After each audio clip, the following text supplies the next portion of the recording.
Good morning, kids. Today we're checking out a brand new video from the Game Theaters on Pizza Tower. Huh. Well, let's see how saucy this theory gets. I tried punning though. Pizza Tower. At first glance, this game looks like it has relatively little story. We're shown cutscenes at the beginning of the game that practically tell us everything that we need to know. It's the story of one man running around trying to save his struggling restaurant from an evil floating pizza that's threatening to blast his business with a laser. It is a thin plot that merely serves as an excuse to kick off the action. But oh no, friends, this game is so much deeper than that. Hidden in the background, the developers have put a whole history here. A history of betrayals, of war, of cloning. And if you follow their clues, you'll see that our heroic chef may just have been the true villain from the very beginning. Hello! Looks like MatPat's gone back to the beginning of the channel. Well, because this seems to be Mario is a psychopath. Oh, Internet, welcome to Game Theory. Better evidence, better theories, Game Theory. I hope you're hungry, loyal theorists, because today we're serving up a slice of piping hot lore courtesy of Pizza Tower, the intensely viral indie smash hit that released back in January. I might be a little late to the party on this one, huh? If I were the pizza delivery guy, this one would have to be free. Now, for those of you who weren't keeping up with it during its development, Pizza Tower is a frantic action platformer in the style of the Wario Land franchise. Actually, one of a handful of Wario-likes that's been cropping up over the past few years, like Anton Blast and Treasure Techland. Basically, the game's developer, Big Pig, saw that Nintendo hadn't made a new Wario Land in over a decade and said, fine, I'll do it myself. 15 years. Absolute garbage. Anyway, 5 years and a whole lot of Patreon support later, the game is here and the response has been overwhelmingly positive, with Pizza Tower becoming one of the highest rated Steam games of the year mere hours after its release. People immediately fell in love with its blistering fast gameplay, the Ren and Stimpy art style, the absolute absurdity of these characters and their world. And, of course, like any good indie game, there's a heaping helping of hidden lore in the secret sauce. Lore that is very easy to overlook when the vast majority of the gameplay has you running through levels at absolute top speed. But let me tell you, not only is there lore in here, when you stop and pay attention to it, it actually turns everything that players have assumed about this game on its head. Our main character, Peppino, is much more than just a hapless pizzeria owner trying to save his struggling restaurant. He's a man who brought all of this on himself. And our actions through the game are just perpetuating the continued cycle of abuse and violence. That's right, it is a classic game theory. The hero may just have been the villain all along. Are you all ready to get funky? Let's begin. For those of you who haven't played Pizza Tower yet, here's the basic plot. While lamenting his failed pizzeria, Peppino Spaghetti, yes, that is his real name, is visited by Pizza Face, a sentient floating pizza that's threatening to destroy Peppino's with a laser cannon. So to save his business, the naturally anxious Peppino goes on a rampage, running down anyone who gets in his way as he chases Pizza Face to the top of the titular Pizza Tower. Peppino runs at Mach speed, climbs walls like Spider-Man on caffeine, and beats the ever-loving snot out of any sentient foodstuff that just so happens. You do have to admit, though, this game has some amazing animation for Peppino's movements. Like, honestly, I am just so impressed. To cross his path. Rest in peace there, Snotty. At the end of each stage, Peppino knocks down Pillar John, a living stone slab that Pizza Face cloned repeatedly and then placed in each level to keep the portals of the tower open permanently. Knocking him down triggers a countdown sequence a la Wario Land 4, or a final Metroid-style escape, where Peppino must get back to the beginning of the level as fast as possible before Pizza Face catches him. As you climb through the tower, you go through dozens of wacky places like a city of pigs, a farm beset by aliens, a literal war zone, and an abandoned pizzeria haunted by ghastly animatronics. Oh, come on! Oh, damn it! I can't. I can't. Is there no rest? God. If Peppino manages to reach the top, he's finally able to confront Pizza Face, who, it's revealed, isn't actually a floating pizza monster, but rather some kind of mech secretly piloted by none other than Pizza Head. A guy with a pizza for a head. This game's naming conventions are pretty self-explanatory. Anyway, it's an odd reveal because this is a character who's never shown up previously in the game and was never explicitly alluded to. As such, at first glance, it seems to be a twist villain just for the sake of having a twist villain. And honestly, I'd be totally okay with that. This is a joke game where nothing is taken super seriously, so having our floating pizza head be replaced by an actual pizza man is the sort of ridiculous twist that would make a lot of sense here. But we are theorists. When we see a surprise final boss appear without any clear build-up, that's the sort of thing that sets off all kinds of alarms. If you stop and take a closer look at our true final boss here, everything about Pizza Head is pretty weird. For the big boss of the game, he never seems to take the final fight seriously. He starts the fight by handing Peppino a gun. He accidentally pulls out a dirty picture of himself. He shoots a machine gun at his own face instead of at Peppino. He is laughing the entire time. It's almost as if he's not trying to kill Peppino at all, just mess with him. If he wanted to kill Peppino, he could have just fired the laser at Peppino's The guy's a troll. without warning instead of giving him a chance to stop it. He's not Pizza Head, he's Troll Head. Or Pizza Troll, whatever you want to say. Except the laser isn't anywhere to be found when Peppino gets to the top of the tower, nor can I find it in any other level. The only explanation is that there was never a laser in the first place, and that all of this was a trick to lure Peppino to the tower for some greater purpose. But why? Well, to understand that, we actually have to play through the game again. See, once you know to be on the lookout for Pizza Head, the signs are there from the very beginning of the game. Literally, the first enemy that you face in the tutorial is a cardboard cutout of Pizza Boy, a boy with the exact same face as Pizza Head. Notice the blushing cheeks, the big red nose, and of course, the large slice of pizza as a face. That is suspicious. It would seem that Pizza Head might just be a grown-up version of Pizza Boy. We see later in the FNAF level that Pizza Boy is the main mascot for Pizza Boy Piz Pizza, and that's not the only place that he shows up. World 4, the slum. Oop. Hold on, folks. We'll be right back. And we're back. Has a Pizza Boy cutout crammed into a sewer pipe. This then leads to multiple cutouts that we can find littering the sewers throughout the level, as if all of this Pizza Boy merch was suddenly discarded all at once. Later in the game, when visiting the Pig City, you can see wanted posters at the beginning of the level, as well as at the beginning of the Vigilantes boss fight. Peppino is a wanted man, with $1 million bounty on his head. That's like John Wick levels of bounty hanging over him. What kind of crime did this man commit to get $1 million bounty? Later in the Pig City level, Peppino gets arrested. And what do we find waiting for us in the cell? Lo and behold, another Pizza Boy cutout just waiting there, acting almost like a calling card. Is he the one behind all of this? Could it be that he's the one putting up the wanted posters? And when Pig City eventually goes up in flames, graffiti of Pizza Boy's smiling face can be seen peeking out from between the buildings, like he's reveling in all this destruction. Finally, at the very end of the game, just as Peppino and friends are about to reach the exit of the crumbling tower, a horde of Pizza Boy cutouts appear in a last-ditch effort to slow them down, both bookending the cutouts from the beginning of the tutorial, as well as signaling that Pizza Boy himself is the thing trying to keep Peppino from escaping. Pizza Boy is always there. He is always watching. He is always impeding Peppino's progress. He always comes back.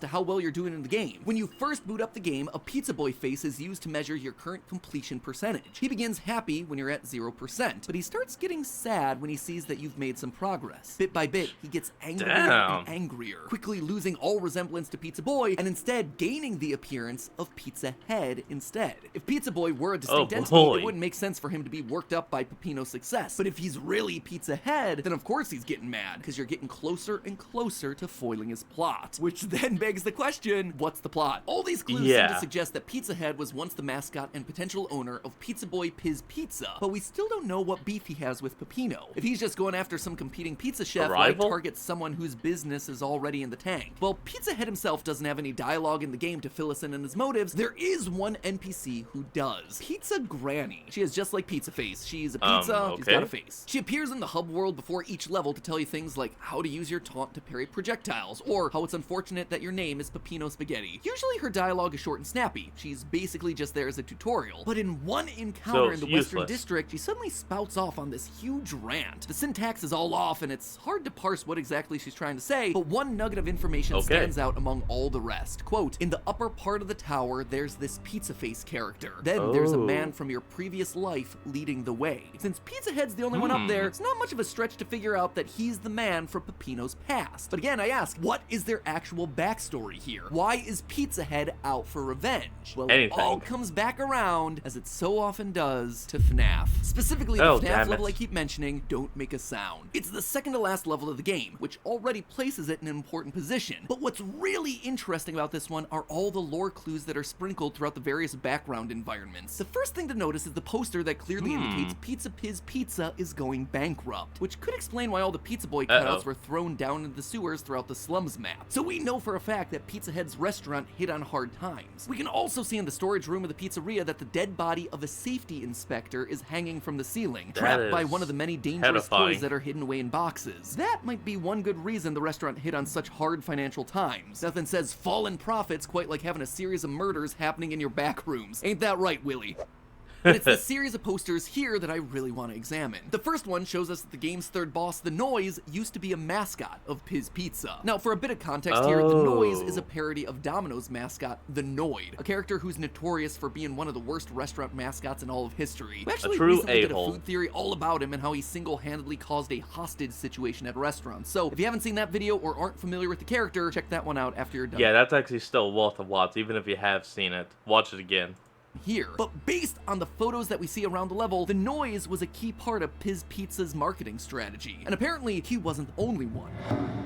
Over here, on some of the other posters, you can see a stretchy cheese slime character. Now, cheese slimes are a common enemy throughout the game, so this could be a stretch. Get it? Stretch, because but I don't think that right there is just any character. I suspect that slime, just like the Noise, is also a boss in the tower, specifically the boss of floor 2, the Vigilante. For proof, look at the eyes. Notice the pupils of a normal cheese slime versus the pupils of the Vigilante. The Vigilante has pinprick pupils, as opposed to the common enemies, which have more oblong pupils. Now look at the slime that's used in this poster. Pinprick eyes. Eyes that match the Vigilante. So, we have ourselves the second floor boss being a former mascot of the brand, the third floor boss being a former mascot of the brand, and the final floor boss, Pizza Head, being Pizza Boy, the main face of the company. I don't know about you, but I'm noticing a pattern here. And that pattern only continues as we look at more details in the level. You see, as we run through the remains of Piz Pizza, there are other familiar faces that start popping up. For instance, Peppino's chef friend Gustavo appears here multiple times. First as a Gustavo marionette guiding us forward, but also as a character in an arcade cabinet pizza crawler. Why would he be here of all places? Why would there be merch and spin-off titles dedicated to him unless he also worked at Piz Pizza at some point? But even more suspicious, like Peppino himself used to work at Piz Pizza as a mascot. Throughout the level, we see various arcade cabinets starring Peppino. Pizza Tower Defense, Pizza Tower Golf. But if there was any doubt, there's one poster that's hidden just out of view that shows Peppino chasing after the pizza gremlins Noise and Noisette. In other words, Peppino used to be a mascot of Piz Pizza too. Every single one of these characters used to be a part of the Piz Pizza brand. But then Peppino, branched off and started his own pizza place, and that caused the Pizza Boy Piz Pizza to go bankrupt because they didn't have Peppino? I mean, no, that kind of would make sense, like how some music bands will start and break off when one person decides to go solo. Never works out. Who are all mascots or marketing characters or involved in the business in some way. They all have a shared history, with Pizza Head as the literal and figurative head of it all. But it seems like at some point, Peppino broke off from the others to make his own pizza business. I suspect that somehow, some way, that decision killed Piz Pizza, hence why we see the company going bankrupt. Why do I think this? Well, in one of the other posters, we see Pacino, the Italian chef, an animatronic-like character that looks exactly like Peppino. And not only does he look like Peppino, if you get jump scared by one of the monsters in this level, you'll respawn as Pacino. That right there shows you that you and Pacino are meant to be one and the same. I think this was Piz Pizza trying to find a replacement for Peppino. When Peppino left to strike it out on his own, it left all the other characters high and dry. Suddenly, they were left with one of their star characters gone. So in a desperate bid to replace him, they tried puppets and robotics and marionettes, but none of them worked. And that's when they started getting really desperate. They started cloning Peppino. You see, once you reach the boss... Hold on, folks. We'll be right back. And we're back.